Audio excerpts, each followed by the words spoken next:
Shri Venkateswara gold తాకట్టులో ఉన్న మీ బంగారాన్ని విడిపించి కొనబడును.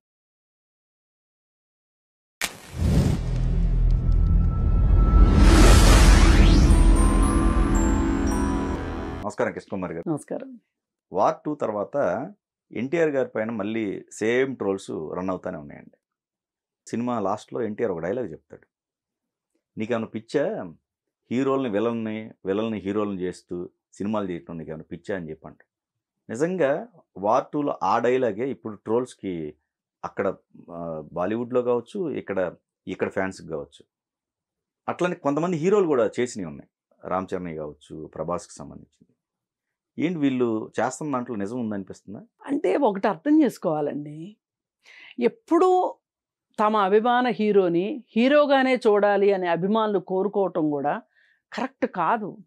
ఇప్పుడు ఎన్టీఆర్ చూడండి, ఎంత వెరస్టాలిటీ. ఒక్కసారి కీచకుడు వేషం వేస్తే ఎన్టీఆర్, అలాగే బృహన్నల వేషం, అలాగే ఇంకోటి అసలు ఎన్ని పాత్రలండి వేసింది. గజదొంగ పాత్రలు వేసాడా, ఎన్ని అసలు ప్రతి సినిమా ఇంకొక సినిమాకి సంబంధం లేకుండా చేశాడు. అది అసలు యాక్షన్ అంటే అది, ట్రాన్స్ఫర్మేషన్ అంటే అది. పైగా వాళ్ళు ఇప్పట్లాగా ఏళ్ళకలాగా 2 సంవత్సరాలు ఒక సినిమా ఒకే పాత్రలో ఉండటం కాదు, వాళ్ళు ఒకేసారి 2-3 సినిమాలు చేసేవాళ్ళు.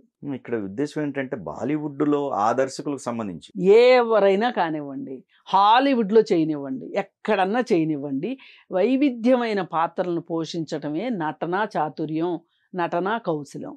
అయితే దురదృష్టవశాత్తు అనుకోండి, రీజన్ ఏదన్నా కానివ్వండి, ఇప్పుడు రామ్ చరణ్ని హిందీ సినిమా జంజీర్ తీశారు, డెబ్యూ సినిమా పోయింది. అలాగే ఆదిపురుష్ తీశారు ప్రభాస్ని పెట్టి, పోయింది. ఇప్పుడు ఎన్టీఆర్ వార్ 2లో విలన్గా చేశాడు, అది కూడా పోయింది అంటున్నారు. పోయిందో పోలేదో ఇంకా ఒక్కొక్కసారి ఒక వారం తర్వాత పుంజుకునే సినిమాలు కూడా ఉంటాయి, అందుకని మనం తొందరపడి మాట్లాడకూడదు. ఇలా కెరీర్లు నాశనం అయిపోయినాయి అని అనుకోవటం కరెక్ట్ కాదు.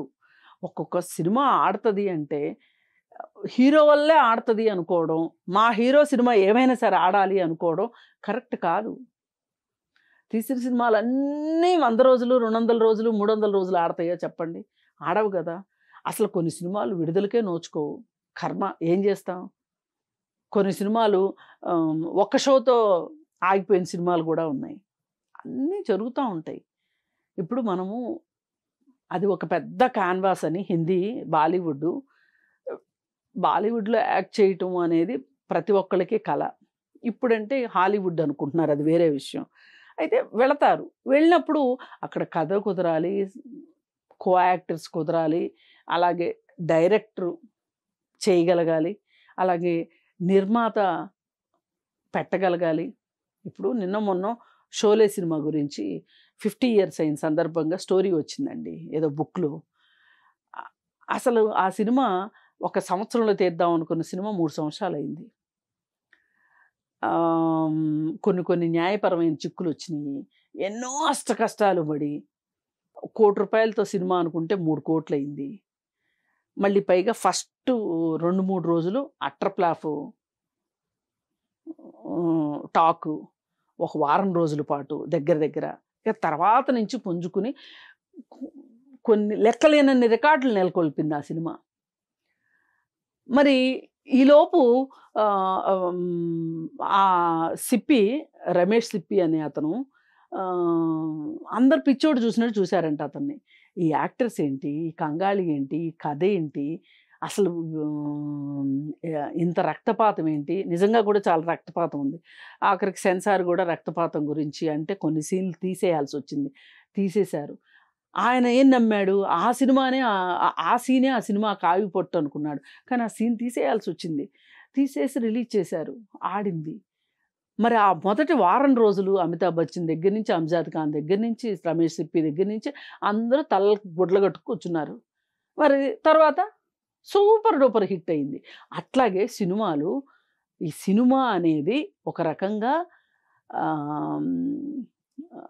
జోదం లాంటిది, షేర్ మార్కెట్ లాంటిది.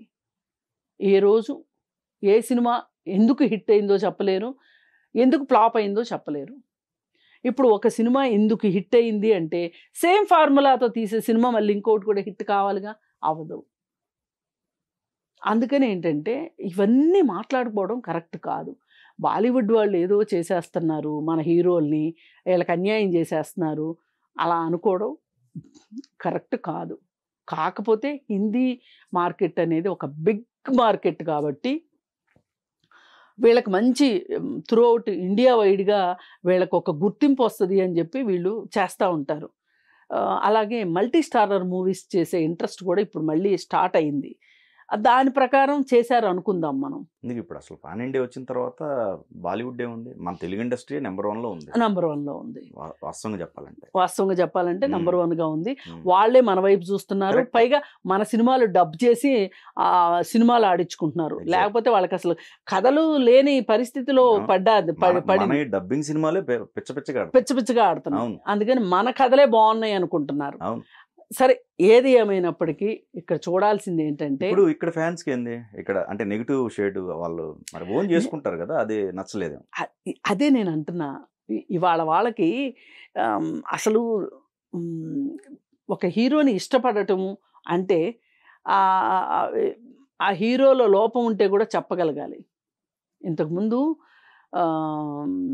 ఎన్టీఆర్ కానీ ఏఎన్ఆర్ కానీ ఏదన్నా ఒక పాత్ర వాళ్ళు సరిగా చేయలేదు అనిపిస్తే ఉత్తరాలు రాసేవాళ్ళు. ఇవాళ ఎవడన్నా ఒక అభిమాని వాళ్ళ హీరోని విమర్శిస్తున్నాడా అండి? నేను ఇంకోటి అనుకోవటం, ఇక్కడ ప్రజెంటేషన్ ఫాల్ట్ అయ్యి ఉంటుంది కావచ్చు, డైరెక్టర్ తప్పే మొత్తం కావచ్చు. ఎన్టీఆర్ది కాదు. నేను ఎన్టీఆర్ అనట్లేదండి. ఎన్టీఆర్కి ఏది ఇచ్చినా చేస్తాడు. ఎన్టీఆర్ దగ్గర ఆ ఈజ్ ఉంది. ఎన్టీఆర్ దగ్గర అది ఈజే కాదు, ప్రాణం పెడతాడు. అసలు అలసిపోవడము. ఇప్పుడు వార్ 2 కూడా సెకండ్ హాఫ్ మాత్రమే రివ్యూస్ పరంగా కూడా వచ్చింది. స్టఫ్ ఓకే, సెకండ్ హాఫ్ కు సంబంధించిన లాగ్ కావచ్చు, ఇంకోటి ఓవరాల్ గా నెగిటివ్ చేసేసరికల్లా అది కూడా తట్టుకోలేకపోయారు. ఇదే నేను అంటున్నాను, ఆ నెగిటివ్ షేడ్ లో ఎలా యాక్ట్ చేశాడు, పర్ఫార్మెన్స్ చూడాలి. అది నెగటివ్ పర్ఫార్మెన్సా పాజిటివ్ పర్ఫార్మెన్సా, క్యారెక్టర్ చచ్చిపోయిందా, ఇవన్నీ కాదు మీకు కావాల్సింది. అసలు ఆ పాత్ర డైరెక్టర్ చెప్పిన దానికంటే ఎక్కువ చేశాడా లేదా, దానికి ప్రాణం పోసాడా లేదా అనేది చూడాలండి. ఇవాళ అసలు అది ఎవ్వరూ పట్టించుకోవట్లేదు. అసలు అంత డెప్త్ లో కూడా వెళ్ళట్లేదండి. వెళ్ళకోకుండా అసలు హీరోని ఎవరన్నా విమర్శిస్తే తట్టుకోవడం కూడా వీళ్ళకి చేత కావట్లేదు అనిపిస్తుంది. ఇప్పుడు అభిమానుల ఆలోచన ధోరణి కూడా నాకు కరెక్ట్గా అనిపించట్లేదు. విలన్ అయితే ఏంటి, హీరో అయితే ఏంటి, సైడ్ క్యారెక్టర్ అయితే ఏంటి, ఏం కాదు. ఒక్కొక్క అసలు దేవుడు చేసిన సినిమా మనుషుల సినిమా ఉంది కదండి, ఎవరు హీరో ఎవరో చెప్పండి మీరు. ఎన్టీఆర్ గారు ఒక్కళ్ళే హీరో అంటే ఎట్లా కుదురుతుంది? మల్టీ స్టారర్ మూవీ చెప్తున్నా నేను, మీకు మాట వరుసగా చెప్తున్నా. కానీ ఆ సినిమా స్టోరీ హీరో అంటా నేను. స్టోరీ హీరో దేవుడు చేసిన మనుషులు. ఈ రోజుకి చూడండి, దేవుడు చేసిన మనుషులు సినిమా ఈ రోజుకి ఫ్రెష్గా ఉంటుంది సినిమా. ఇప్పుడు చూసినా కానీ అరే అవును కదా, ఒక క్లాసిక్ మూవీ అండి అది. ఇప్పుడు క్లాసిక్ మూవీ అంటే ఏంటి, నువ్వు ఎన్నిసార్లు చూసినా చూడాలనిపించేది. ఒక క్లాసిక్ నావెల్ అంటే కూడా అంతే, నువ్వు ఎన్నిసార్లు చూసినా అది పాతబడదు, ఏదో కొత్తది మనకు అర్థమవుతుంది. ఇప్పుడు ఇట్లాంటి దేవుడు చేసిన సినిమాల మనుషులు లాంటి సినిమా ఉంది, ఓ దేవదాసు సినిమా ఉంది. ఇట్లాంటి సినిమాల్లో మనకి ఏం కనిపిస్తుంది అంటే చూసిన ప్రతిసారి ఏదో ఒక కొత్తదనం కనిపిస్తుంది, ఏదో ఒక నావెల్టీ కనిపిస్తుంది. యాక్టర్స్ యొక్క యాక్షన్ మనకి డిఫరెంట్ షేడ్స్ అర్థంగానే అర్థమవుతూ ఉంటాయి. అది క్లాసిక్ మూవీ అంటే. అలాంటి క్లాసిక్ మూవీలు అని అర్థం చేసుకోవటం కూడా ఇప్పుడున్న అభిమానులకి చేత కావట్లేదేమో అనిపిస్తుంది. అంటే ఫీల్ అవుతారు. కానీ వాస్తవం ఇది. విలన్ అయితే ఏంటి, హీరో అయితే ఏంటి, యాక్షను. ఇప్పుడు రాజేంద్ర ప్రసాద్ ఒక సినిమాలో లేడీ క్యారెక్టర్ చేశాడండి, మేడం. ఎంత బాగా చేశాడండి.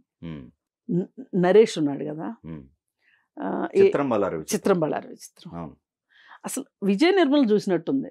నరేష్ ఎక్కడ కనిపించలే, అక్కడ విజయ నిర్మల్ కనిపించింది, ఆ క్యారెక్టర్ కనిపించింది. ఆడ క్యారెక్టర్ ఇస్తే ఏమవుతుంది చెప్పండి, తప్ప. కొన్ని సినిమాల్లో లేడీసు మేల్ క్యారెక్టర్ వేస్తుంటారు. అంటే మనల్ని మేల్ క్యారెక్టర్గా వాళ్ళు నమ్మించారా లేదా, మెస్మరైజ్ చేశారా లేదా అన్నది ఇంపార్టెంట్ తప్పితే లేడీస్ జెంట్స్ క్యారెక్టర్ వేయడం ఏంటి, జెంట్స్ లేడీస్ క్యారెక్టర్ వేయడం ఏంటి, ఇవన్నీ ఏంటి అంటే మన సంకుచిత భావాన్ని తెలియజేస్తాయి. అందుకని అభిమానులు కూడా మీరు కాస్త బ్రాడ్గా ఆలోచించండి. మీ హీరోలు ఏ పాత్రనైనా అవలేలుగా పోషిస్తారు అనే ఒక ఉద్దేశాన్ని సమాజంలోకి వెళ్ళనివ్వండి. అంతేగాని అలా కట్టేసినట్టు కన్ఫైన్ చేసేయడం మట్టుకు చెయ్యొద్దు మీ దురభిమానంతో అభిమానంతో అని కోరుకుంటున్నాను.